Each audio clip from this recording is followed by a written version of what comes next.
بسم الله الرحمن الرحيم.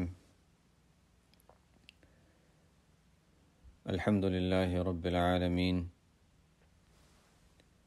حمدا كثيرا طيبا مباركا فيه مباركا عليه كما يحب ربنا ويرضى جل جلاله وعم نواله، والصلاة والسلام على السيد الحبيب المصطفى وعلى آله وصحبه نجوم الهدى قادة التقى. أما بعد، اللهم انفعنا بما علمتنا وعلمنا ما ينفعنا. أعوذ بالله من الشيطان الرجيم. بسم الله الرحمن الرحيم. يا أيها الذين آمنوا اتقوا الله وقولوا قولا سديدا يصلح لكم أعمالكم ويغفر لكم ذنوبكم ومن يطع الله ورسوله فقد فاز فوزا عظيما. اے ایمان والو،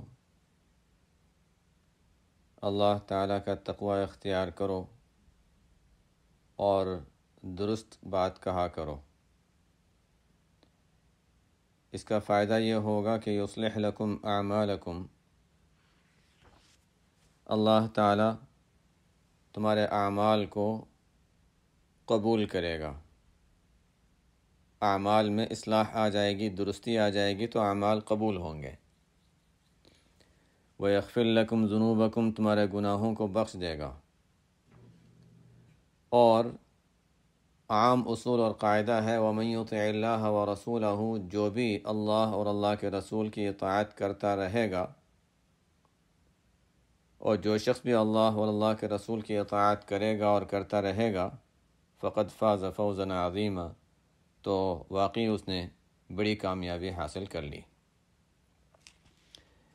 ان آیتوں میں بھی بہت اہم سبق ہمیں دیا گیا ہے، اور اگر دیکھا جائے تو ہمارے حالات میں جن حالات سے ہم گزر رہے ہیں، ابھی بھی، ماضی میں بھی، اور آئندہ کے لحاظ سے بھی ہم دیکھیں، یہ ایک بہت اہم چیز ہے، بہت اہم سبق ہے جو ہمیں اس آیت میں دیا گیا ہے۔ ما قبل میں بھی اللہ تعالیٰ نے ہمیں کچھ نصیحتیں فرمائی تھیں۔ آپ صلی اللہ علیہ وسلم کو ایذا اور تکلیف پہنچانے سے بچتے رہو، اس لیے کہ آپ صلی اللہ علیہ وسلم کو تکلیف پہنچانا انسان کے لیے تباہی کا ذریعہ ہے۔ پیچھے اس کا ذکر آیا تھا۔ اب فرماتے ہیں کہ دیکھو اتقوا اللہ، تقوی کے بارے میں تو کئی بار تذکرہ آیا، اس لیے اس کی تفصیلات میں نہیں جائیں گے۔ وہی دو مفہوم ذہن میں رکھتے ہوئے ہم آگے چلتے ہیں۔ اتقوا اللہ، تقوی کے معنی ہوتے ہیں اللہ سے ڈرتے رہو، اور تقوی کے معنی ہوتے ہیں بچتے رہو، اور دونوں باتیں ٹھیک ہیں۔ اللہ تعالیٰ کا تقوی اختیار کرنے کا مطلب یہ ہے کہ اللہ نے جن چیزوں سے منع کیا ہے، جو چیزیں اللہ کو ناپسند ہیں، ان سے انسان بچتا رہے۔ اور بچے گا کیسے؟ جب پتہ چلے گا کہ کون سی چیز بچنے کی ہے، کوشش کرتا رہے گا۔ انسان جنگل میں کانٹوں والے راستے پر چل رہا ہو اور چادر اوڑھی ہوئی ہو، کپڑے کھلے ہوں، تو خطرہ رہتا ہے کہیں کوئی کپڑا یہاں اٹک جائے گا، وہاں اٹک جائے گا، تو کپڑے سمیٹتا رہتا ہے، چلتا رہتا ہے، سمیٹتا رہتا ہے، چلتا رہتا ہے، کہیں یہاں کانٹے پہ نہ لگ جائے، یہاں نہ لگ جائے، اور کہیں لگ گیا تو رک جاتا ہے، اس کو نکالتا ہے، ٹھیک کرتا ہے، پھر آگے چلتا ہے۔ بس یہی ہے، بچتے رہو اور چلتے رہو۔ اور یہ بچتے رہنا، برائیوں سے، گناہوں سے بچتے رہنا، یہ کب حاصل ہوتا ہے؟ جب انسان میں ڈر ہوتا ہے، اللہ کا خوف ہوگا، اللہ کی خشیت ہوگی، آخرت کا ڈر ہوگا۔ تو یہ دونوں چیزیں ساتھ ساتھ چلتی ہیں، بچنا اور ڈرنا ساتھ ساتھ ہی چلتا ہے، اور دونوں ہی مفہوم بیٹھ جاتے ہیں تقوی میں۔ لیکن چونکہ تقوی ایک اتنا عام لفظ ہے، پوری زندگی کے ہر لمحے پر مشتمل ہے، تو اس لیے اللہ تعالیٰ نے اس کے مفہوم کو خاص کر دیا کہ دیکھو تقوی اختیار تو کرنا ہے، اور زندگی کے ہر موقع پر، ہر موڑ پر اس کا خیال رکھنا ہے، لیکن اس کے حاصل کرنے کا ایک طریقہ بتا دیتا ہوں۔ یہ قرآن کریم کا خاص انداز ہے۔ اس کے حاصل کرنے کا ایک طریقہ بتا دیتا ہوں، اس لیے کہ تقویٰ تو بہت عام ہے۔ انسان سوچے کہ اچھا میں کہاں کہاں کن کن چیزوں میں تقویٰ اختیار کروں، سب میں کروں، لیکن دیکھو ایک خاص چیز کا خیال رکھ لو۔ وہ کیا ہے؟ وَقُولُوا قَوْلًا سَدِيدًا، کہ جب بات کرو تو درست بات کہو، جب بات کہو تو بات تمہاری درست ہونی چاہیے۔ یہ قرآن کریم کا ایک خاص انداز ہے، اور پہلے بھی کہیں اس کا ذکر آیا ہوگا کہ جہاں اللہ تعالیٰ نے تقویٰ کا حکم دیا، آگے پیچھے دیکھیں گے تو کہیں نہ کہیں مل جائے گا کہ اچھا اس کے لیے ہمیں کون سی خاص چیز کرنے کی ضرورت ہے۔ کہیں آتا ہے وَكُونُوا مَعَ الصَّادِقِينَ، نیک ماحول، نیکوں کی صحبت، صادقین کی صحبت، اور صدق کے بارے میں تفصیل پہلے آ چکی ہے کہ صدق کس کو کہتے ہیں۔ نیک ہونا الگ ہے، صادق ہونا، سچا ہونا الگ ہے، تھوڑا سا فرق ہے۔ بہرحال تو کہیں آیا کہ نیک ماحول اور سچوں کی اور نیکوں کی صحبت میں انسان رہے، یہ بھی تقویٰ کا ایک طریقہ ہے اور بہترین طریقہ ہے، بہت مؤثر طریقہ ہے۔ ہمیشہ سے امت میں اس کا تعامل رہا، اور اسی لیے اللہ تعالیٰ نے صرف کتاب نازل نہیں فرمائی بلکہ انبیاء کے ساتھ کتاب بھیجی، انبیاء کو بھی بھیجا کہ کنوا مع الصادقین پر عمل ہو۔ کہیں اللہ تعالیٰ فرماتے ہیں دیکھو اتقوا اللہ ولتنظر نفس ما قدمت لغد، کہ تقوی اختیار کرو اور قیامت کو یاد رکھو، فکر آخرت، موت کو یاد رکھو، ہر موقع پر یہ سوچو مرنے کے بعد جب میں اللہ تعالیٰ کے سامنے کھڑا ہوں گا تو میرے اس عمل کا کیا نتیجہ نکلے گا۔ اس پر اگر مجھ سے سوال ہو جاتا ہے کہ یہ کام کیوں کیا تھا، یہ بات کیوں کہی تھی، فلانے سے یہ جملہ کیوں کہا تھا، تو کیا ہم یہ کہہ سکتے ہیں اس اللہ کے سامنے، اس ذات کے سامنے جو عالم الغیب والشہادہ، جو علیم بذات الصدور ہے، دلوں کی حالت بھی جانتا ہے، اس کے سامنے ہم کہہ سکتے ہیں یا اللہ ہم نے تیری رضا کے لیے کیا تھا اور کوئی مقصد نہیں تھا؟ وہاں تو ہر چیز واضح ہے، وہاں جھوٹ نہیں چلے گا۔ تو بہرحال تقوی اختیار کرنے کی یہ مختلف صورتیں قرآن کریم میں ملتی ہیں کہ یہ چیز انسان کر لے، یہ کر لے، یہ کر لے۔ اصل یہ ہے کہ انسان دل میں اللہ کا خوف اور خشیت ہے، اور ظاہر میں انسان ہر برائی سے بچنے کی کوشش کرتا ہے، جتنا ہو سکے اچھے اعمال کرنے کی کوشش کرتا رہے، یہی تقوی ہے۔ اتقوا اللہ۔ پھر فرمایا وہی جس کی میں ذکر کر رہا تھا کہ ہمیں جس چیز کی بہت ضرورت ہے وہ ہے وقولوا قولا سدیدا، درست بات کہو، درست بات، سیدھی بات، صحیح بات۔ اس میں وہ بات بھی آ گئی کہ وہ سچائی ہو، جھوٹ نہ ہو۔ اس میں یہ بھی آگے ایسے کہ اس کی تفسیریں مختلف کی گئی اور سب تفسیریں اس میں آ جاتی ہیں کہ ایسی بات جو سچی ہو، جس میں جھوٹ نہ ہو، ایسی بات جس میں کسی کو تکلیف نہ دی جائے، کسی کا مذاق اڑانا نہ پایا جائے، کسی کا استہزاء نہ ہو، کسی کی تحقیر نہ ہو، کسی کی غیبت، کسی کی برائی نہ ہو، ایسی سخت بات نہ ہو جو کسی کا دل پہ لگے، بلکہ نرمی سے کلام کیا جائے، حسن اخلاق کے ساتھ انداز اختیار کیا جائے۔ ایسی بات نہ ہو جس میں کسی کو دھوکہ ہو، بلکہ دوسروں کی خیرخواہی ہو۔ سب کچھ آ گیا۔ قولوا قولا سدیدا، قرآن میں بڑے جامع انداز میں یہ بات کہی گئی ہے، قولا صادقا نہیں فرمایا بلکہ قولا سدیدا۔ تو بہرحال اس کا خیال رکھنا ہے کہ انسان جب بات کرے تو بات کرنے میں ایسا تو نہیں ہے کہ میری اس بات سے کسی کو کوئی دھوکہ ہو جائے، میری بات میں کوئی جھوٹ ہے، میری بات سے کسی کو تکلیف پہنچ جائے، کسی کا دل دکھے، کسی کو کوئی پریشانی ہو، ایسا کوئی معاملہ نہیں ہے۔ سوچ سمجھ کر انسان بولے۔ بہرحال اہم سبق جو اس آیت میں ہمیں دیا گیا ہے وہ انسان بولنے میں احتیاط کرے، اور اس سلسلے میں اگر ہم دیکھیں تو بہت کچھ ہمیں ملے گا قرآن و حدیث میں، چونکہ ایک اہم عنوان ہے، اس لیے آج اس پر میں تھوڑی سی چند حدیثیں بیان کر دیتا ہوں تاکہ اس عنوان کی اہمیت اور اس پر عملی طور پر، چونکہ ہمارا مقصد تفسیر پڑھنے سے یہی ہے کہ عملی طور پر ہم یہ دیکھیں کہ یہاں ہمیں کیا سبق دیا جا رہا ہے اور ہمیں اس پر کس طرح عمل کرنا ہے۔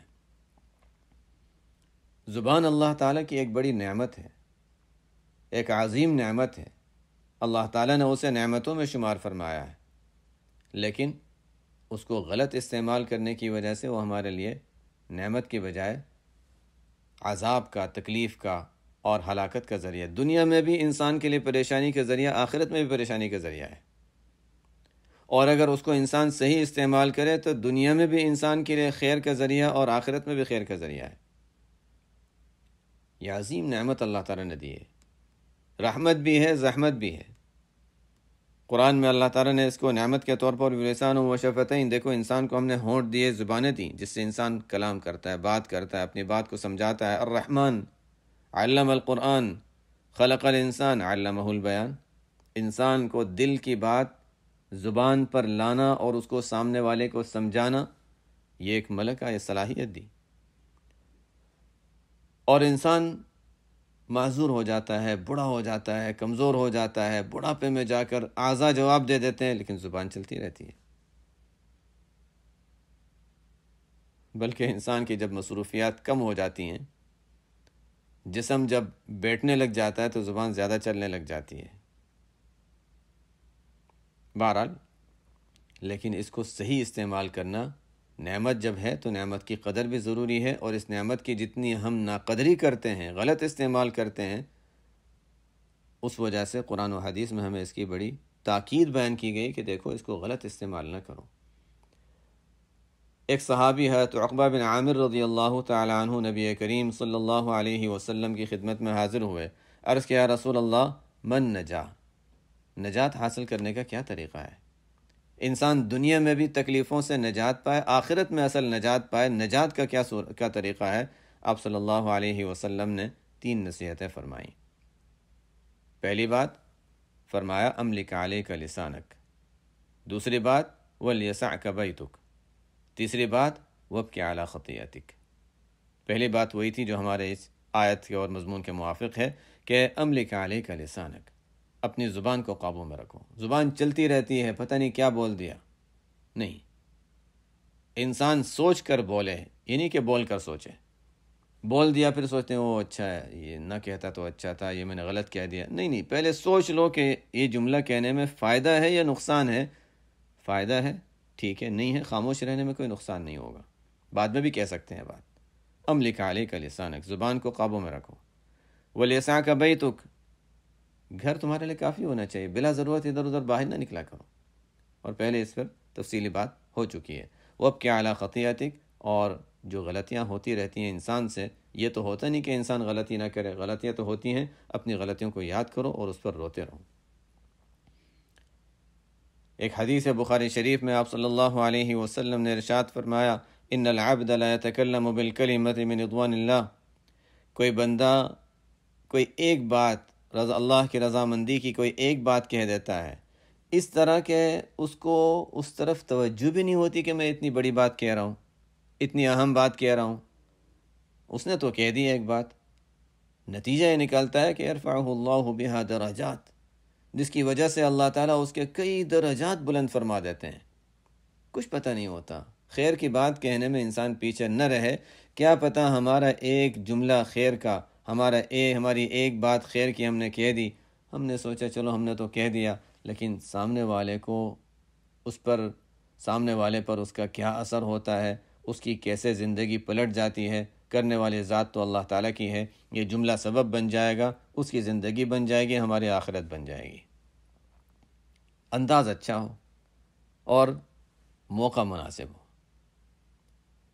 تو حدیث آپ صلی اللہ علیہ وسلم کے ارشاد ہے، کبھی کوئی بندہ اللہ کی رضامندی کی کوئی بات کہہ دیتا ہے اور اس کو اس پر دھیان بھی نہیں ہوتا، توجہ بھی نہیں ہوتی کہ اتنی اہم بات میں کہہ رہا ہوں اور اس کا اتنا فائدہ ہوگا، کہہ دی، اور اللہ تعالیٰ اس کی وجہ سے اس کے کتنے درجات بلند فرما دیتے ہیں۔ اسی طرح ان العبد لا يتكلم بالكلمة من سخط اللہ، کبھی کوئی بندہ اللہ کے ناراضگی کی کوئی ایسی بات کہہ دیتا ہے کہ اس کو خیال نہیں ہوتا کہ میں اتنی کوئی بری بات کہہ رہا ہوں، لیکن اس کے نتیجہ یہ نکلتا ہے کہ یہوی بہا فی جہنم، جس کی وجہ سے وہ دوزخ میں گر جاتا ہے۔ غلط بات کہنے سے پہلے انسان سوچے کہ چھوٹی غلطی بڑی غلطی، یہ نہ سوچے غلط ہے تو غلط ہے، رہنے دو اس کو، کیا پتہ کہ میرا ایک جملہ کیا اثر کر جائے۔ اچھی بات کہنے میں انسان اگر موقع مناسب ہے تو کہہ دے، اس میں کیا حرج ہے؟ کیا پتہ کہ یہ اچھی بات کہنا میرے لیے کتنے بلندی درجات کا ذریعہ بن جائے۔ نیکی میں انسان پیچھے نہ ہٹے، برائی میں کبھی آگے نہ بڑھے، یہ سوچ کر کہ چھوٹی برائی ہے، چھوٹا جملہ ہے۔ عجیب شخصیت ہے جنہوں نے سفارش کر کے عمر ابن عبدالعزیز رحمۃ اللہ علیہ کا نام پیش کیا کہ ان کو خلیفہ بنا دیا جائے، اور ان کو خلیفہ بنایا گیا۔ کتنی نیکیاں کما لی، ایک شخص کو اللہ تعالیٰ نے ذریعہ بنا دیا، انہوں نے مشورہ دے دیا اور ان کے مشورے پر عمل ہوا۔ عمر ابن عبدالعزیز رحمۃ اللہ علیہ کے ذریعے سے دنیا میں جو خیر آئی، امت کو جو خیر ملی، جو خلافت علی منہاج النبوہ، آپ صلی اللہ علیہ وسلم خلفاء راشدین والے طریقے پر جو انہوں نے خلافت کا نظام قائم کر کے دکھایا، کسی نہ کسی درجے میں، اللہ تعالیٰ ہی جانتا ہے کس درجے میں، لیکن ظاہر ہے کہ جنہوں نے یہ رائے دی تھی کہ ان کو خلیفہ بنایا جائے، ان کے حصے میں یہ جائے گا۔ چھوٹی سی بات تھی، یہ صرف مثال ہے۔ کبھی انسان کو ایسی بری بات کہہ دیتا ہے، کسی کی غلط شکایت کر دیتا ہے، اور اس کی وجہ سے سامنے والا شخص کن تکلیفوں میں گزرتا ہے، کن پریشانیوں سے گزرتا ہے، حالانکہ اس نے تو ایک بات کہی تھی، اس کو پتہ بھی نہیں تھا کہ میری یہ شکایت اتنا اثر کرے گی۔ سامنے والے کو اس کی جو سزا ملی، جو اس پر مظالم ہوئے، جا رہا ہے کس پر؟ شکایت کرنے والے پر۔ کبھی انسان کو میسج ہوتا ہے، وہ آگے کسی کو بھیج دیتا ہے، کیا پتہ کہ وہ میسج آگے جا کر کن کن لوگوں کے لیے نقصان کا ذریعہ بن جائے، اور کیا پتہ کہ کن کن لوگوں کے لیے فائدے کا ذریعہ بن جائے۔ لیکن بہرحال اصل جو ہے وہ انسان برائیوں سے اپنے آپ کو بچاتا رہے۔ ایک حدیث ہے، معاذ رضی اللہ تعالیٰ عنہ کی روایت تو مشہور ہی ہے اور سب نے پڑھی ہے، سنی ہے، جس میں حضرت معاذ رضی اللہ تعالیٰ عنہ نے آپ صلی اللہ علیہ وسلم سے کئی سوالات کیے تھے، اور آپ صلی اللہ علیہ وسلم نے، خیر معاذ رضی اللہ عنہ نے اصل تو ایک ہی سوال کیا تھا، پھر آپ صلی اللہ علیہ وسلم نے معاذ رضی اللہ عنہ کو کئی نصیحتیں کی تھیں۔ اخیر میں ان نصیحتوں کے کئی نصیحتیں اور اہم نصیحتیں تھیں، حدیث تو طویل ہو جائے گی، ان نصیحتوں کے اخیر میں آپ صلی اللہ علیہ وسلم نے حضرت معاذ رضی اللہ تعالیٰ عنہ سے یہ فرمایا، الا اخبرک بملاک ذلک کلہ، ان تمام کا خلاصہ، جڑ اور نچوڑ بتاؤں جو میں نے نصیحتیں کی ہیں؟ قال قلت بلا، معاذ رضی اللہ عنہ فرماتے ہیں میں نے عرض کیا جی ہاں ضرور بتائیے اللہ کے نبی، ضرور بتائیے۔ تو آپ صلی اللہ علیہ وسلم نے اپنی زبان مبارک ہاتھ سے پکڑی اور فرمایا، کف علیک ھذا، اس کو روک لو، اس کو کنٹرول کر لو، اس کو قابو میں رکھ لو۔ معاذ رضی اللہ تعالیٰ عنہ فرماتے ہیں میں نے عرض کیا یا نبی اللہ، اے اللہ کے نبی، وَإِنَّا لَمُؤَاخَذُونَ بِمَا نَتَكَلَّمُ بِهِ، یا رسول اللہ زبان سے ہم کوئی بات کہتے ہیں اس پر بھی پکڑ ہے، ہم نے عمل نہیں کیا، صرف زبان سے کوئی بات کہہ دی اس پر بھی مواخذہ ہوگا۔ فقال، آپ صلی اللہ علیہ وسلم نے فرمایا کہ ثقیلت کا امک یا معاذ، وَهَلْ يَكُبُّ النَّاسَ فِي النَّارِ عَلَى وُجُوهِهِمْ إِلَّا حَصَائِدُ أَلْسِنَتِهِمْ۔ اے معاذ، افسوس کی بات ہے تمہیں یہ بھی پتہ نہیں، لوگوں کو دوزخ میں اوندے منہ گرانے والی جو بنیادی وجہ ہوگی، وہ وجہ یہی ہے تو کہ زبان سے کمائے ہوئے اعمال، یہی اصل وجہ ہوگی جس سے انسان دوزخ میں گرے گا۔ کفر یہ بھی زبان کا ہے، زبان سے کفریہ کلمہ کہہ دیا، اگرچہ دل سے تعلق ہے لیکن زبان سے انسان نے غلط بات کہہ دی، زبان سے گالی دی، زبان سے غیبت کی، زبان سے بہتان، زبان کے گناہ تو ایک طویل فہرست ہے کہ زبان سے کتنے گناہ متعلق ہوتے ہیں۔ جھوٹ ہے، غیبت ہے، بہتان ہے، چغلی ہے، کسی کو تکلیف دینا ہے، جھگڑا کرنا ہے۔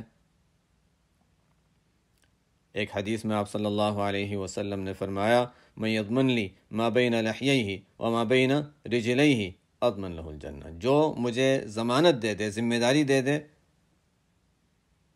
جبڑوں کے درمیان یعنی زبان کی، پیروں کے درمیان یعنی شرمگاہ کی، ان دو چیزوں کی ضمانت دے دے کہ اس سے کوئی گناہ صادر نہ ہو، میں جنت کی ضمانت دیتا ہوں۔ ایک مرتبہ حضرت عمر رضی اللہ تعالی عنہ حضرت ابوبکر صدیق رضی اللہ تعالی عنہ کی خدمت میں حاضر ہوئے تو دیکھا کہ حضرت ابوبکر صدیق رضی اللہ تعالی عنہ اپنی زبان پکڑ کر کھینچ رہے ہیں، اس کو موڑ رہے ہیں، زبان کو موڑ رہے ہیں، گویا کسی پر غصہ آتا ہے نا، اس انداز سے۔ تو عمر رضی اللہ تعالی عنہ نے عرض کیا کہ غفر اللہ لک، اللہ تعالیٰ آپ کی مغفرت فرمائے۔ کیا بات ہے، کیا ہو گیا؟ تو ابو بکر رضی اللہ تعالیٰ عنہ نے فرمایا ان ھذا اوردنی الموارد، امام مالک نے موطا میں حدیث نقل کی ہے، فرمایا ابو بکر رضی اللہ تعالیٰ عنہ نے فرمایا یہی تو زبان ہے جس نے مجھے کتنی ہلاکت کی جگہوں میں گرا دیا ہے۔ یہ زبان عجیب چیز ہے، حالانکہ کون کہہ رہا ہے؟ وہ جو انبیاء کے بعد سب سے اونچا مقام رکھنے والا، جس کی صداقت میں کبھی شبہ نہیں ہو سکتا، صدیق اکبر، صدیقوں میں سب سے بڑے صدیق، صدیق اکبر رضی اللہ تعالیٰ عنہ، وہ فرماتے ہیں زبان ایسی چیز ہے کہ یہ ہلاکت میں ڈالنے والی چیز ہے۔ ایک حدیث میں ترمذی شریف کی روایت ہے، آپ صلی اللہ علیہ وسلم کے ارشاد ہے جب انسان صبح کرتا ہے، ابن آدم جب صبح کرتا ہے تو تمام اعضاء زبان کے سامنے گڑ گڑاتے ہیں، کہتے ہیں دیکھو اتق اللہ فینا، اللہ تعالیٰ سے ڈرتے رہنا ہمارے بارے میں، اس لیے کہ ہم تیری وجہ سے ہی ٹھہرے ہیں، تیرے ہی بھروسے پر ٹھہرے ہوئے ہیں، اس لیے کہ اگر تو صحیح رہی تو ہم بھی سیدھے رہیں گے، اگر تو ٹیڑھی ہو گئی تو ہم بھی ٹیڑھے ہو جائیں گے۔ مطلب ہے کہ زبان جب غلط بات کہتی ہے تو اعضاء اس کے مطابق عمل کرتے ہیں، زبان غلط بات کہتی ہے سزا ملتی ہے اعضاء کو، زبان نے کوئی بات کہہ دی تکلیف ہوئی اعضاء کو، مار پڑتی ہے اعضاء کو، تو زبان سے کے سامنے گڑ گڑاتے ہیں کہ دیکھو سیدھے رہنا، تو سیدھے رہنا تو ہماری بھی عافیت ہے، تو خیر، اگر تیری خیر ہے تو ہماری بھی خیر ہے، اگر تو نے غلط کام کیا تو سزا ہمیں بھی ملنے والی ہے۔ ایک صحابی نبی کریم صلی اللہ علیہ وسلم کی خدمت میں حاضر ہوئے، عرض کیا کہ یا رسول اللہ مجھے نصیحت کیجئے، مختصر نصیحت کیجئے، مختصر، کوئی لمبی چوڑی نہ ہو، تاکہ یاد رکھ سکوں، عمل کر سکوں۔ تو آپ صلی اللہ علیہ وسلم نے فرمایا دیکھو جب نماز کے لیے کھڑے ہو، اذا قمت الی الصلاۃ فصل صلاۃ مودع، جب نماز کے لیے کھڑے ہو تو اس طرح یہ سوچ کر کھڑے ہو کہ الوداع کرنے والے کی آخری نماز ہے میری، یہ سوچو گویا میں آخری نماز، زندگی کی آخری نماز پڑھ رہا ہوں۔ انسان کس طرح پڑھے گا وہ نماز؟ زندگی کی آخری نماز، بس اب اس کے بعد مجھے جانا ہے، پورے توجہ اور دھیان کے ساتھ۔ کتنی عجیب نصیحت ہے، انسان بس اس پر ہی عمل کر لے، دن میں 5 مرتبہ تو کم از کم نماز پڑھتا ہے، اس کے علاوہ سنتیں، نوافل وغیرہ جو ہوتی ہیں، نماز پڑھتے وقت انسان یہ سوچے اچھا بس یہ میری زندگی کی آخری نماز ہے اور اس کے بعد مجھے جانا ہے، اس کے بعد مجھے آئندہ نماز پڑھنے کا موقع نہیں ملے گا، میں بس دھیان سے پڑھ لوں اور اس کے ذریعے سے میں کچھ اللہ سے جو کچھ مغفرت مانگنی ہے مانگ لوں، بس آخری موقع ہے۔ جیسے کوئی تلوار لے کر کھڑا ہے کہ نماز کا سلام پھیرو اور تمہیں قتل کیا جائے گا، فصل صلاۃ مودع۔ دوسری بات فرمائی جو ہمارے آج کے مضمون سے متعلق ہے، وَلَا تَكَلَّمْ بِكَلَامٍ تَعْتَذِرُ مِنْهُ غَدًا، دیکھو کوئی ایسی بات نہ کہنا کہ آئندہ اس سے معذرت کرنی پڑے، تعتذر منہ غدن، ایسا نہ ہو کہ آج ایک بات کہہ دی اور پھر اچھا نہیں وہ مجھے ایسا نہیں کہنا چاہیے تھا، اپنے آپ سے کہتا ہے کہ مجھے نہیں کہنا چاہیے تو سامنے والے سے کہنا پڑے گا، جو بھی ہو بہرحال معذرت کرنی پڑے اور یہ افسوس کرنا پڑے کہ اچھا مجھے یہ بات کیوں کہہ دی، نہ کہتا تو اچھا تھا، تو پہلے ہی سوچ لیتے، گویا سوچ کر بولو، ایسی بات نہ کہو کہ آئندہ کبھی معذرت کرنی پڑے۔ اور تیسری بات فرمائی وَاجْمَعِ الْإِيَاسَ مِمَّا فِي أَيْدِي النَّاسِ، دیکھو لوگوں کے پاس جو بھی ہے، مکانات ہوں گے، گاڑیاں ہوں گی، پیسے ہوں گے، زیورات ہوں گے، جو کچھ بھی ہوگا، بڑی بڑی عافیت کی، خیر کی، جو بھی ہمیں نظر آتا ہے ہم عافیت کی چیز سمجھتے ہوں، جو بھی مال و دولت، عیش و عشرت، جو کچھ بھی ہے، یہ نہ سوچو وہ ہمیں دے دیں، ہمیں مل جائے، ان کا ہے وہ ان کے، اللہ تعالیٰ نے ان کی قسمت میں رکھا ہے، ہماری قسمت میں جو ہوگا ہمیں مل کر ہی رہے گا، ان کے پاس جو کچھ ہے اس سے نا امید ہو جاؤ۔ یہ ہم تو یہ سوچتے ہیں نا کہ اس سے پیسے، جیسے میں نے تشریح کر دی، لیکن اس کے علاوہ لوگوں سے کوئی امید نہ رکھو، یہ میری عزت کرے گا، یہ میرا احترام کرے گا، یہ میرے ساتھ یہ معاملہ کرے گا، لوگوں سے توقعات ختم کر دو، اپنا کرنا، اپنا جینا، کوئی دیتا ہے الحمدللہ، نہیں دیتا ہے ٹھیک ہے کوئی بات نہیں۔ توقعات انسان اگر ختم کر دے، نہ پیسوں کی، نہ کسی اور چیز کی، نہ عزت و شہرت کی، نہ دعوتوں کی، نہ کسی چیز کی، بس یہ توقعات کا سلسلہ اگر انسان ختم کر دے تو لڑائی جھگڑے ختم ہو جائیں، ڈپریشن ختم ہو جائے۔ وجمع الایاسہ، یہ ڈپریشن کا بہترین علاج، اس لیے کہ سب سے بڑا ڈپریشن یہ ہوتا ہے کہ اچھا فلاں نے یہ نہیں کیا، فلاں نے نہیں کیا، فلاں نے نہیں کیا، یہ نہیں ہوا، یہ نہیں ہوا، یہ نہیں ہوا۔ توقعات، جھگڑوں کی بنیاد یہی ہے۔ وجمع الایاسہ من مفید الناس، بڑی عجیب نصیحتیں ہیں اور مشہور روایت ہم پہلے پڑھ چکے ہیں، المسلم من سلم المسلمون من لسانہ و یدہ، کہ مسلمان تو وہی ہے کہ دوسرا مسلمان جس کی زبان اور ہاتھ سے محفوظ و سالم رہیں۔ ایک حدیث میں آپ صلی اللہ علیہ وسلم کے ارشاد ہے، بھی صحیح اور بخاری کی روایت ہے، ومن کان یؤمن باللہ والیوم الآخر فلیقل خیرا او لیصمت، جو اللہ پر آخرت کے دن پر ایمان رکھتا ہو تو اس کو چاہیے کہ خیر کی بات کہے ورنہ خاموش رہے۔ یہ عجیب چیز ہے زبان، جس کے بارے میں کہتے ہیں جرمہ صغیر، جسامت میں تو چھوٹا سا عضو ہے ایک، لیکن جرمہ کبیر، اس کا جرم بہت بڑا ہے۔ بہت کچھ احادیث میں اس بارے میں آیا، اور خاص طور پہ احادیث میں یہ بھی آیا کہ دیکھو اخیری زمانہ جب آئے گا تو اس وقت زبان چلانا تلوار سے زیادہ مؤثر ہوگا۔ زبان کی حفاظت کرو، زبان کے ذریعے سے بڑے بڑے فتنے وجود میں آتے ہیں جو تلواروں سے نہیں ہوتے، جو قتل سے نہیں ہوتے، لیکن زبان سے اس سے بڑے فتنے وجود میں آتے ہیں۔ جرمہ صغیر و جرمہ کبیر۔ کسی شاعر نے کہا ہے، جراحات السنان لها التیام ولا یلتم ما جرح اللسان، نیزوں اور دھار والی جو چیزیں ہوتی ہیں، نیزے ہوتے ہیں، تیر ہوتے ہیں، ان کے زخم تو پھر بھی ٹھیک ہو جاتے ہیں، لیکن زبان سے لگا ہوا جو زخم ہے وہ ٹھیک نہیں ہوتا، وہ دل پہ جو اس کا اثر رہ گیا وہ رہ گیا، وہ مٹتا نہیں، انسان اس کو دبا تو دیتا ہے لیکن وہ اثر ختم نہیں ہوتا۔ اور آپ صلی اللہ علیہ وسلم نے ایک موقع پر بڑی عجیب بات فرمائی، زبان کے غلط استعمال پر آپ صلی اللہ علیہ وسلم نے جو وعیدیں بیان فرمائی ہیں وہ بھی بڑی عجیب ہیں۔ ایک موقع پر جابر رضی اللہ تعالیٰ عنہ کی روایت ہے، آپ صلی اللہ علیہ وسلم نے ایک موقع پر فرمایا، بہت کام کی بات ہے، بہت اہم روایت ہے، ترمذی شریف کی روایت ہے، آپ صلی اللہ علیہ وسلم نے ارشاد فرمایا، ان من احبکم الیہ، تم میں سب سے زیادہ میرے نزدیک جو پسندیدہ اور محبوب ہیں، وَأَقْرَبِكُم مِّنِّي مَجْلِسًا يَوْمَ الْقِيَامَةِ، اور قیامت کے دن جو مجھ سے سب سے زیادہ قریب ہوں گے وہ کون ہوں گے؟ جو اچھے اخلاق والے ہیں۔ یہ تو ایک کام کی بات ہوگی، اپنے اخلاق ہم اچھے کریں۔ آپ صلی اللہ علیہ وسلم کے یہاں آپ صلی اللہ علیہ وسلم کی محبوب کہ آپ صلی اللہ علیہ وسلم جن سے محبت کرتے ہیں، اور آپ صلی اللہ علیہ وسلم کے نزدیک محبوب ترین شخصیت وہ ہے جو اچھے اخلاق رکھنے والے ہیں، اور قریب بھی وہی ہوں گے، اور محبت بھی انہی سے ہوگی آپ صلی اللہ علیہ وسلم کو۔ کتنی کام کی بات۔ اور آگے فرمایا جو بچنے کی بات ہے، وَإِنَّ أَبْغَضَكُمْ إِلَيَّ وَأَبْعَدَكُمْ مِنِّي مَجْلِسًا يَوْمَ الْقِيَامَةِ، اور تم میں سب سے زیادہ مبغوض، جن سے مجھے بغض ہے، نفرت ہے، اور جو سب سے زیادہ قیامت کے روز مجھ سے دور ہوں گے، وہ لوگ ہیں الثرثارون والمتشدقون والمتفیہقون۔ صحابہ کرام رضی اللہ عنہم نے پوچھا، یا رسول اللہ متفیہقون کیا؟ فرمائے متکبرون۔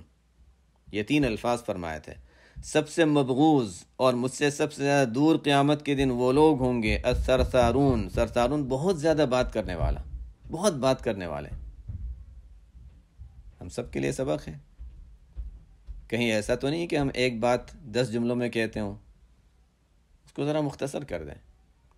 ہاں الا ہے کہ کسی شوہر بیوی کی بات ہے تو اچھا چلو ٹھیک ہے، وہاں پر بہت خاموش رہتے ہیں تو اچھا ٹھیک ہے، ذرا عجیب سا لگتا ہے، اس کو خوش کرنے کے لیے، ایک دوسرے کو خوش کرنے کے لیے کچھ باتیں کر دیں، وہ ثواب کی نیت سے ہیں، وہ زائد اور فضول میں نہیں ہے۔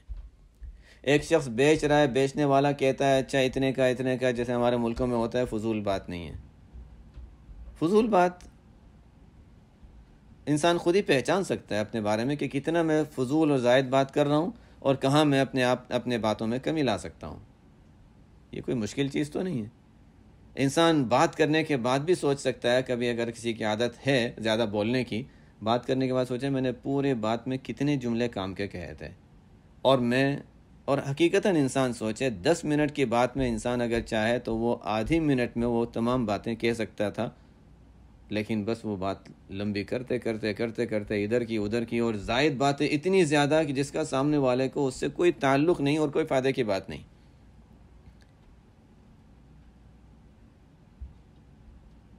یہی وجوہات میں سے ایک بڑی وجہ ہمارے مشائخ رحمہم اللہ کے یہاں خط و کتابت کا سلسلہ رہتا ہے کہ لکھنے میں انسان پھر بھی ذرا سوچتا ہے کہ طویل نہ لکھوں۔ فون کبھی بھی اصلاح کا ذریعہ نہیں بنا ہے، فون اصلاح کا ذریعہ نہیں ہے۔ جو لوگ غلط فہمی میں ہیں ان کے لیے وضاحت کرنا چاہتا ہوں کہ فون اصلاح کا ذریعہ نہیں ہوتا۔ فون ٹھیک ہے، انسان اپنا دل خوش کرنے کے لیے کر لیتا ہے، بات کرنے کے لیے، کوئی کام ہوتا ہے اس کام کے لیے کر لیتا ہے۔ اصلاحی سلسلہ الحمدللہ ہمارے حضرت رحمۃ اللہ علیہ کے یہاں تو یہ تھا نہیں، لیکن جو دوسرے بعض حضرات کے یہاں لوگ یہ سمجھتے ہیں کہ اچھا فون کر لیا اور بات کر لی تو اچھا ٹھیک ہے، وہ اصلاح کا ذریعہ نہیں ہے۔ ملاقات کر لی، آپس میں بات چیت کر لی، اصلاح کا ذریعہ جو ہے وہ خط و کتابت رہی ہے۔ اس میں انسان کام کی بات کرتا ہے، کام کا جواب مل جاتا ہے، زائد باتوں سے انسان بچ جاتا ہے عموماً، ورنہ جن کو زیادہ لکھنے کی عادت ہے وہ اس میں بھی لمبے چوڑا۔ مجھے یاد ہے حضرت کے یہاں رحمۃ اللہ علیہ کے یہاں خطوط آتے تھے، کبھی کبھی بہت لمبے ہوتے تھے، لیکن لمبے خطوط میں بھی بعض کام کے ہوتے ہیں، بعض ہوتے ہیں جس میں فضول بھی ہوتے ہیں۔ تو خیر وہ ہر شخص پہچان سکتا ہے کہاں میں نے کام کی بات کہی۔ مشکل یہ ہے کہ کبھی کبھی جب اس طرح کی بات جب ہوتی ہے تو بیچارے جو کام کی بات لکھنے والے ہیں وہ بھی رک جاتے ہیں کہ اچھا نہیں ہم کہیں فضول نہ کر لیں، تو ایسا بھی نہیں ہے۔ بہرحال انسان خود اپنے بارے میں سوچ لے کہ میں کہاں ضرورت سے زیادہ کلام کر رہا ہوں۔ الثرثارون، اللہ تعالیٰ، اللہ کے رسول صلی اللہ علیہ وسلم جن کے بارے میں فرماتے ہیں مجھے سب سے زیادہ جو ناپسند ہیں اور قیامت کے روز جو مجھ سے زیادہ دور ہوں گے، بہت زیادہ بولنے والے، ظاہر ہے فضول گفتگو کرنے والے، یا گناہ کی بات یا فضول بات۔ والمتشدقون، متشدق کہتے ہیں ایسے شخص کو، جیسے ہمارے مشائخ نے فرمایا، متشدق کہتے ہیں ایسے شخص کو جو بات کرنے میں احتیاط نہ کرے،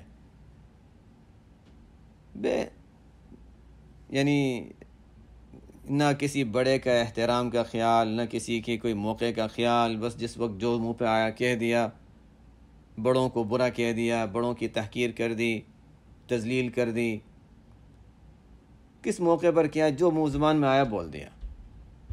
موقع کا نہ انسان موقع کو دیکھتا ہے اور نہ انسان کوئی کسی کا احترام کرتا ہے، نہ احتیاط کرتا ہے بات کرنے میں، کچھ بھی نہیں۔ متشدقون اور متفیہقون، اس انداز سے بات کرنا جس سے متکبرانہ ایک انداز کہتے ہیں، ایک بڑائی والا انداز کہتے ہیں۔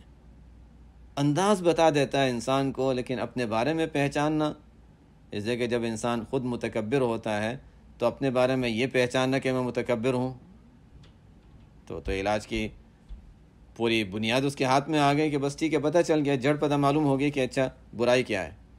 عام طور سے متکبر اپنے کبر کو نہیں پہچان سکتا۔ بہرحال اپنا علاج کرنا ضروری ہے، زیادہ بات کرنے میں انسان احتیاط کرے، اور بات جب کرے تو بے احتیاطی نہ ہو، کس موقع پر کیا کہنا ہے، کس کا خیال رکھنا ہے، کون بڑا کون چھوٹا، اور بات کرنے میں متکبرانہ انداز نہ ہو۔ خیر، جیسے میں نے بتایا کہ یہ تو عنوان بہت طویل ہے اور آپ صلی اللہ علیہ وسلم نے اس پر بہت کچھ فرمایا ہے، احادیث تو اس بارے میں بہت زیادہ ہیں۔ ایک شخص نبی کریم صلی اللہ علیہ وسلم کی خدمت میں حاضر ہونے لگے، اجازت طلب کی، آپ پہچان گئے آواز سے کہ کون ہے، تو آپ نے فرمایا کہ برا آدمی ہے۔ شمائل میں ہم روایت پڑھ چکے ہیں۔ جب آپ صلی اللہ علیہ وسلم کے پاس وہ شخص آیا تو آپ نے بہت اچھی طرح اس سے بات کیا۔ تو عائشہ رضی اللہ تعالیٰ عنہ کو تعجب ہوا، یا رسول اللہ، آپ نے تو یہ فرمایا تھا کہ برا آدمی ہے، لیکن اس سے آپ نے بہت اچھی طرح بات کی، نرمی سے بات کی، تو اس کی کیا وجہ ہے؟ مطلب یہ کہ انداز تو ایسا لگ رہا تھا کہ آپ اس کے ساتھ سختی کا معاملہ کریں گے، اس سے کہ آپ کو یہ شخص پسند نہیں ہے۔ تو آپ صلی اللہ علیہ وسلم نے فرمایا کہ دیکھو، ان من شر الناس عند اللہ منزلۃ یوم القیامہ من ترکہ الناس اتقاء شرہ۔ اے عائشہ، دیکھو، بدترین شخص قیامت کے روز اللہ کے یہاں وہ ہوگا قیامت کے روز اللہ تعالیٰ کے یہاں مرتبے کے لحاظ سے سب سے کم درجے کا، سب سے بدترین جگہ میں سب سے کم درجے والا وہ شخص سمجھا جائے گا کہ جسے لوگوں نے چھوڑ دیا ہو اس کے شر سے بچنے کے لیے۔ مطلب یہ ہے کہ سامنے والا شخص ایسا تھا کہ میں اس کو اگر تنبیہ کرنے کے لیے کوئی جملہ کہتا تو وہ بد زبانی کرتا، اور ظاہر ہے میں بد زبانی اس کے مقابلے میں بد زبانی تو کر نہیں سکتا، اب وہ بد زبانی کرتا، اس لیے میں اس کو کوئی اچھی بات نصیحت کر نہیں سکتا، اس کو تنبیہ کر نہیں سکتا کہ وہ بد زبان ہے، اور ایسا شخص شر الناس عند اللہ منزلتاً، ایسا شخص بدترین ہوتا ہے اور سب سے درجے کے لحاظ سے کم ہوتا ہے کہ جسے کوئی کچھ کہہ نہ سکے۔ بڑی خطرناک بات ہے۔ ہم اپنے بارے میں سوچیں کہ کیا ہماری کبھی کوئی غلطی ہو جائے تو ہمیں کوئی کہہ سکتا ہے، یا ہم سے ڈرتے ہیں کہ نہیں اس کو کہیں گے تو ڈانٹ پڑ جائے گی، اس کو کہیں گے تو وہ ہمیں ہی 10 سنا دے گا۔ بعض لوگ ایسے ہی ہوتے ہیں، ان کو ایک سناؤ تو وہ 10، ایک غلطی ان کی بتاؤ تو وہ 10 غلطیاں ہماری بتائیں گے۔ وہ غلطیاں ہوں گی نہیں، بتا دے تو ٹھیک ہے، بہت اچھا ہے، احسان ہے کہ اچھا ہم نے ان کی ایک غلطی بتائی، انہوں نے 10 غلطیاں بتا دی، ہم اپنی 10 غلطیوں کی اصلاح کر لیں تو ان کا احسان ہے، لیکن وہ نہیں، وہ جھگڑے والی بات ہو جاتی ہے۔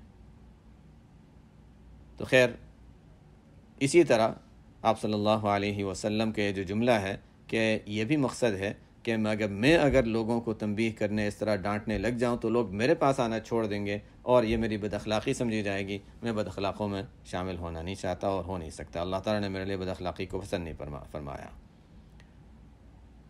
وہ کسی شاعر نے کہا وَكُلُّ إِنَاءٍ بِالَّذِي فِيهِ يُرَشِّحُ، برتن سے وہی نکلتا ہے جو اس کے اندر ہوتا ہے۔ جب غصہ آتا ہے کسی کو تب پتہ چلتا ہے اندر سے کیا نکل رہا ہے۔ گالی، اس کا مطلب اندر وہی بھرا ہوا تھا۔ حسن اخلاق، اس کا مطلب اندر وہ بھرا ہوا تھا۔ تو مشکل موقع پر ہی تو انسان پہچانا جاتا ہے کہ اندر کیا ہے۔ غزوہ حنین کا موقع تھا، بس آخری بات کہہ کے میں آیتوں پہ آتا ہوں۔ غزوہ حنین کا موقع تھا، آپ صلی اللہ علیہ وسلم کے ساتھ صحابہ کا ایک بڑا مجمع تھا، اتنا بڑا مجمع جو اس سے پہلے کبھی نہیں ہوا جنگ کے موقع پر۔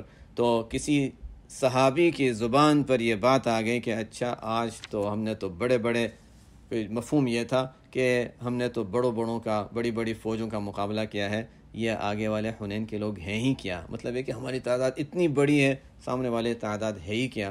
اور اسباب کے لحاظ سے ظاہر ہے کہ تعداد سے فرق پڑتا ہے اسباب کے درجے میں، لیکن اسلام کو، آپ صلی اللہ علیہ وسلم کے ساتھ صحابہ کو جب فتح ملی ہے، اور آپ کے دور میں صحابہ کو جو فتح ملی ہے وہ اللہ کی نصرت کی وجہ سے، تعداد کی وجہ سے نہیں تھی، اللہ کی نصرت کی وجہ سے تھی۔ اب کسی نے یہ بات کہہ دی کہ اچھا سامنے والے ہیں کیا، اتنی سی تو تعداد ہے ان کی، ہم لوگ تو بڑی تعداد میں ہیں۔ بس یہ جملہ کیا تھا جس کو کہتے ہیں ان البلاء موکل بالمنطق، حدیث تو نہیں ہے لیکن صحابہ سے منقول ہے اس کے قریب جملے، ان البلاء موکل بالمنطق، کہ انسان پر جو آزمائشیں آتی ہیں بہت سی مرتبہ کوئی جملہ کہہ دینے کی وجہ سے ہوتی ہیں۔ بس ایک جملہ کہہ دیا، اس کی وجہ سے بڑی آزمائشوں کا انسان شکار ہو جاتا ہے۔ یہ بھی نہیں کہ ہمیشہ ایسا ہوتا ہے، لیکن ہوتا ہے ایسا۔ کبھی انسان کوئی بات کہہ دیتا ہے عجب کی، اب انسان اس کی وجہ سے گرنا شروع ہو جاتا ہے۔ کبھی کوئی بات کہہ دیتا ہے، اس کی وجہ سے اس پر آفتیں آنی شروع ہو جاتی ہیں۔ یہ کبھی ہوتا ہے، اس لیے انسان بولنے میں احتیاط کرے۔ خیر، آگے چلتے ہیں۔ یا ایھا الذین آمنوا اتقوا اللہ وقولوا قولا سدیدا، اے ایمان والو تقوی اختیار کرو، اللہ تعالیٰ سے ڈرتے رہو، اور بات جب کرو تو درست بات کہا کرو۔ نتیجہ کیا نکلے گا؟ انسان جب بولنے میں احتیاط کرنے لگ جائے گا، زبان کی حفاظت کرنے لگ جائے گا، تو یصلح لکم اعمالکم، تو انسان کے اعمال درست ہو جائیں گے۔ اعمال اس لیے کہ جب بولنے میں انسان احتیاط کرتا ہے تو پھر تو ہر چیز میں احتیاط کرے گا، پھر نماز بھی، پھر انسان کی زکوٰۃ بھی، پھر انسان کے معاملات بھی، بیعات بھی، لوگوں کے ساتھ ازدواجی تعلقات بھی، ہر چیز میں انسان صحیح کرنے کی کوشش کرے گا۔ صحیح کرے گا تو یصلح لکم، تمام اعمال کی اصلاح بھی ہو جائے گی، قبول بھی ہو جائیں گے، اور اس کے نتیجے میں یغفر لکم ذنوبکم، گناہوں کی بخشش بھی ہو جائے گی۔ تقوی کا نتیجہ اور تقوی کے فوائد میں سے ایک فائدہ یہ بھی ہے کہ گناہوں کی بخشش ہوتی ہے۔